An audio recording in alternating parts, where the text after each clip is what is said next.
Pause everything. This isn't another self-help speech. This is an intervention.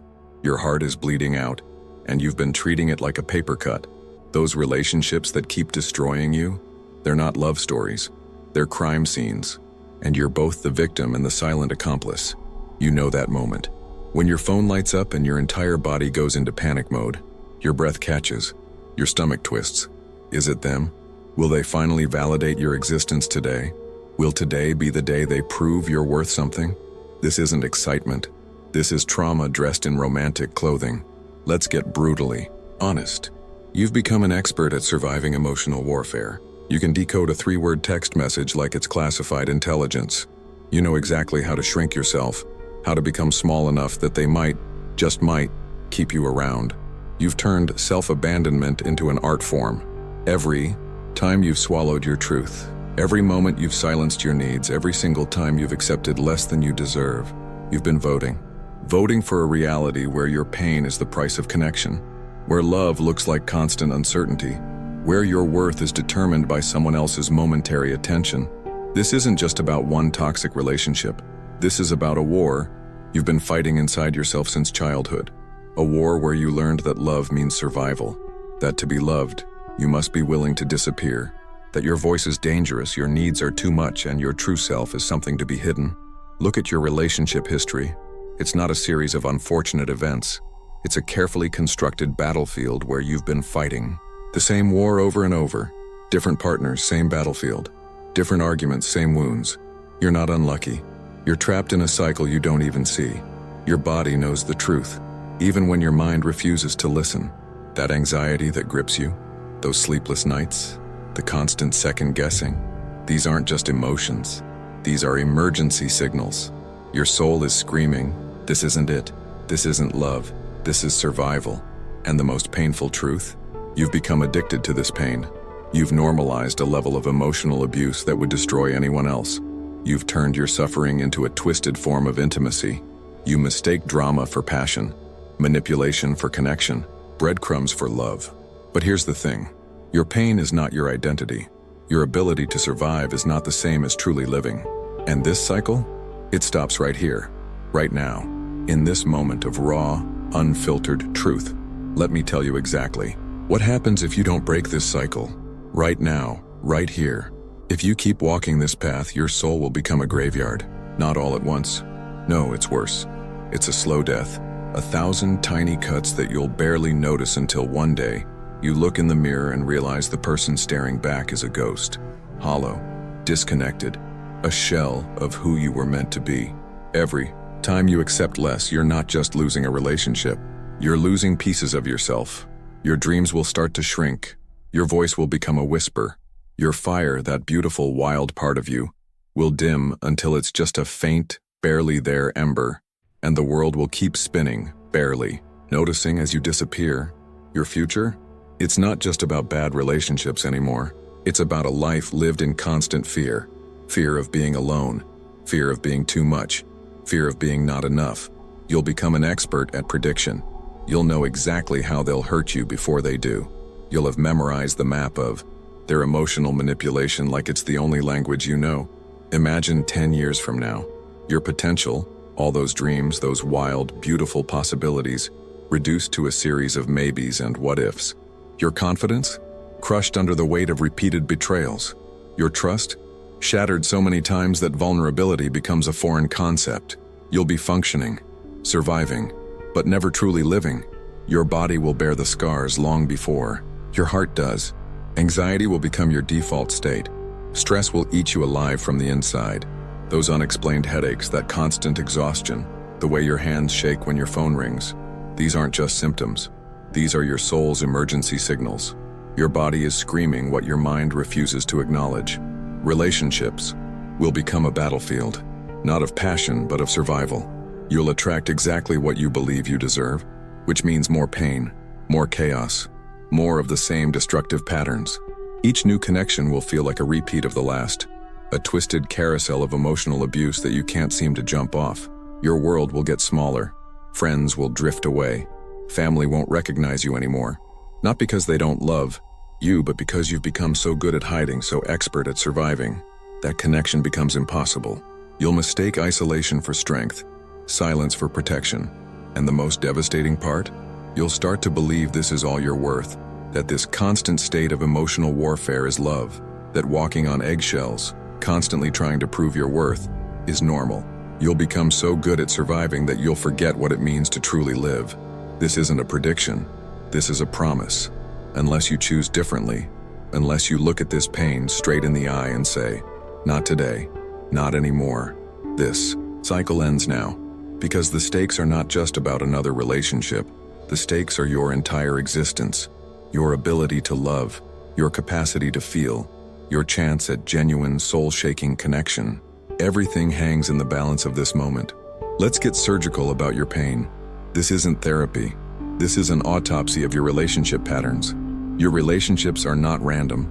They are precise, carefully constructed performances where you've been playing the same role over and over. The unavailable partner, the one who always gives more, the one who's always apologizing, the one who's always trying to prove their worth. This isn't your personality. This is your survival script. Every relationship is a mirror, not the kind that flatters you, the kind that exposes everything you've been hiding from yourself. That person who makes you feel like you're never enough, they're not an accident. They're a perfect reflection of the voice inside you that already believed you weren't worthy. Think about your earliest memories of love, not the fairy tales, the real moments, the silence between your parents' fights, the way love looked more like negotiation than connection. The moments you learned that to be loved, you must be small, quiet, convenient. Those weren't just memories. They were your first relationship training. Your body keeps the score. Those physical reactions you can't explain. The racing heart. When they don't text, the stomach knots. The way you can predict a fight before it starts. This isn't anxiety. This is your nervous system speaking a language older than words. A language of survival. You've become an expert at reading emotional landscapes. You can detect a mood shift from miles away. You know exactly how to shrink yourself, how to become just small enough that they might, keep you around. You've turned self-abandonment into an art form so perfect that you don't even see the brushstrokes anymore. This isn't about blaming your parents or your past. This is about understanding the blueprint. Every time you've accepted less, every moment you've silenced your truth, every single compromise, these aren't weaknesses. These are survival strategies so deeply embedded that you mistake them for your own voice. The partners you choose, they're not mistakes. They're perfectly designed to match your internal landscape. The unavailable one who reminds you of that distant parent. The controlling one who feels familiar from childhood dynamics. The one who makes you work for love. They're not random. They're a continuation of a story you didn't choose to write. Your relationship patterns are like a complex algorithm. Input, your deepest wounds. Output, relationships that perfectly recreate those wounds. It's not bad luck. It's a system so precise, so mathematically perfect, that it will keep producing the same result until you interrupt the code. This is where healing begins. Not in finding the right person, not in another self-help book, but in understanding that you are not broken. You are a survivor. A complex, beautiful human who has developed the most intricate survival mechanisms, and now you get to choose a different path. Your pain is not a weakness. It's a messenger so loud, so persistent, that it will keep recreating the same scenario until you finally listen. And right now, it's screaming for your attention. Your pain is speaking, and it's speaking a language so complex, so nuanced, that most people spend their entire lives not understanding a single word. Every emotional scar is a language. Every repeated relationship pattern is a sentence. Every moment of heartbreak is a paragraph in a story you've been trying to tell yourself, a story you've been too afraid to read out loud. Those moments you brush off as just another bad relationship, they're not random. They're carefully coded messages from your deepest self. That toxic partner who makes you feel like you're constantly walking on eggshells, they're not a mistake. They're a translation of your internal wounds. Look at your relationship history like a crime scene, not to blame, but to investigate. Each relationship is a piece of evidence. That person who ghosted you, that's not rejection. That's your soul testing how much abandonment you're willing to tolerate. The partner who constantly gaslights you, that's not manipulation. That's a mirror reflecting the ways you've learned to gaslight yourself. Your body is the most honest translator of this language. that unexplained anxiety, those sleepless nights, the way your stomach knots when their name appears on your phone. These aren't symptoms. These are full paragraphs of unspoken truth. Your body knows things your mind has been too scared to acknowledge. Think about your emotional triggers, not as weaknesses, but as a sophisticated alarm system. When you overreact to a text message, when a simple comment sends you spiraling, when you can predict exactly how an argument will go before it starts, these aren't flaws. These are highly developed survival mechanisms. Your nervous system has been collecting data your entire life, and it's speaking to you in the only language it knows. Every time you've accepted less than you deserve, you've been writing a dictionary of your own pain. Love means proving your worth. Connection requires silencing yourself. Passion looks like constant uncertainty. These aren't just thoughts, these are the vocabulary of your emotional language. The most dangerous lies are the ones you tell yourself. Maybe this time will be different. They'll change. I'm just being too sensitive. These aren't hopes. These are defense mechanisms. Translations of a deeper message. I'm terrified of being truly seen. Your emotional pain has a PhD in survival. It has studied you more intensely than you've ever studied yourself. It knows exactly which buttons to push, exactly how to keep you small, exactly how to maintain the status quo. It's not trying to destroy you. It's trying to protect you in the only way it knows how. Decoding this language isn't about finding fault.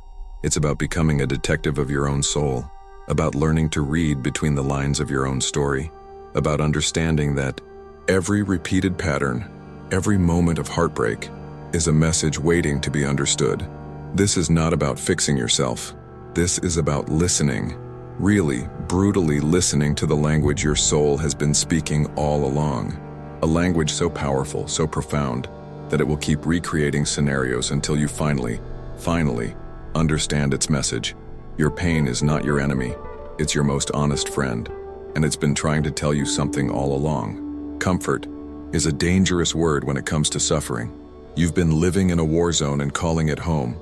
Breaking free isn't a gentle process. It's a violent awakening.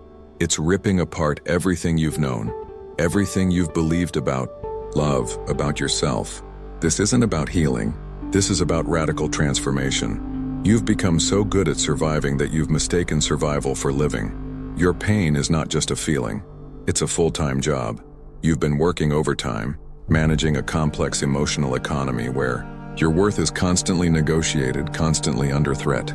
Let's get brutally honest. You're addicted to your suffering. Not because you're weak, but because suffering is the only language of connection you've ever known. It's familiar. It's predictable. In a world of uncertainty, your pain is the only thing that makes sense. Every time you've chosen the same type of partner, every moment you've silenced yourself, every single compromise, these weren't mistakes.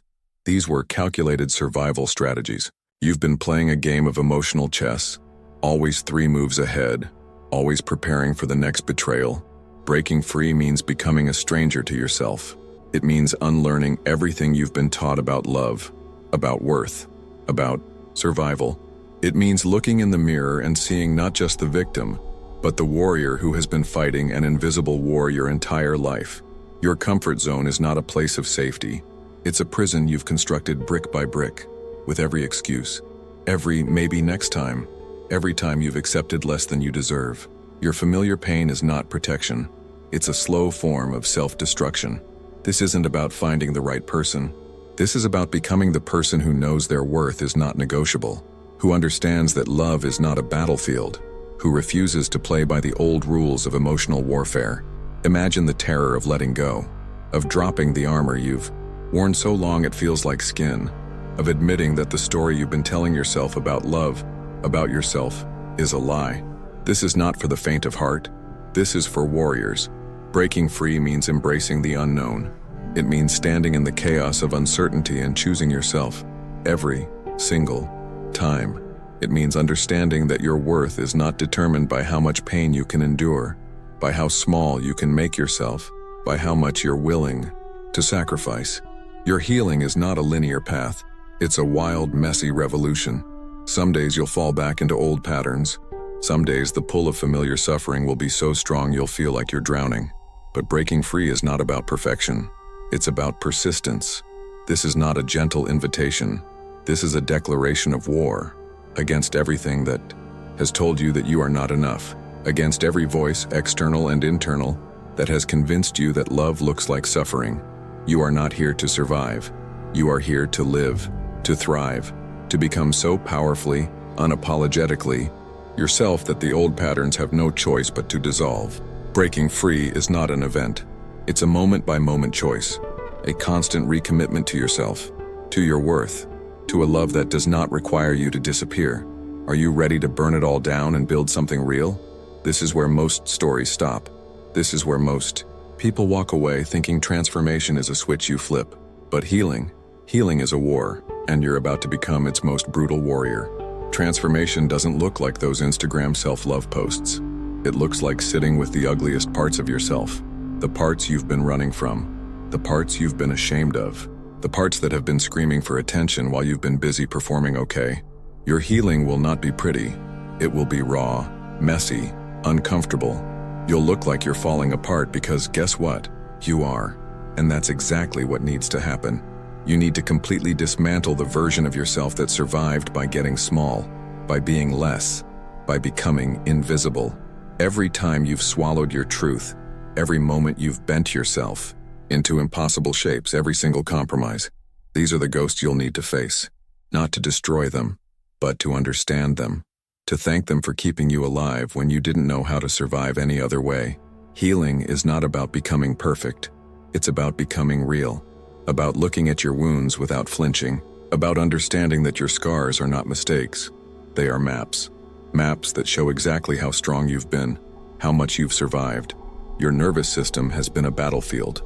Years of emotional survival have written themselves into your muscles, your breath, the way you move through the world. Healing means rewriting that language, not overnight, not with some magical solution, but with brutal, consistent choice. This means learning to sit with discomfort, to feel the full weight of your pain without running, without numbing, without finding the nearest emotional exit. It means understanding that your feelings are not something to fix. They are something to listen to. You'll go through stages that will terrify you. Stages where you'll feel like you're losing your mind. Where the old patterns will scream louder than your new understanding. Where going back to what's familiar will feel like the easiest option. This is not a breakdown. This is a breakthrough. Boundaries are not walls. They are love letters you write to yourself.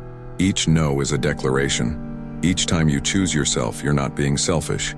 You're being revolutionary. You're saying, I am no longer available for anything less than genuine connection. Your healing will challenge everyone around you. People who were comfortable with your old patterns will get uncomfortable. They'll try to pull you back. They'll test your new boundaries. This is not about them. This is about you choosing yourself. Every single time. Some days, healing will look like crying on the floor. Some days, it will look like setting a boundary. That feels impossible. Some days, it will look like choosing silence over explanation. Some days, it will look like radical self-compassion. You are not fixing yourself. You are remembering yourself. Remembering the part of you that existed before the world told you how to be. Before the pain. Before the survival mechanisms. Before you learned that love looked like suffering. This is not a journey to become something new. This is a journey to become who you've always been. Underneath the pain. Underneath the survival. Underneath the fear. Your transformation is not a destination. It's a moment-by-moment choice.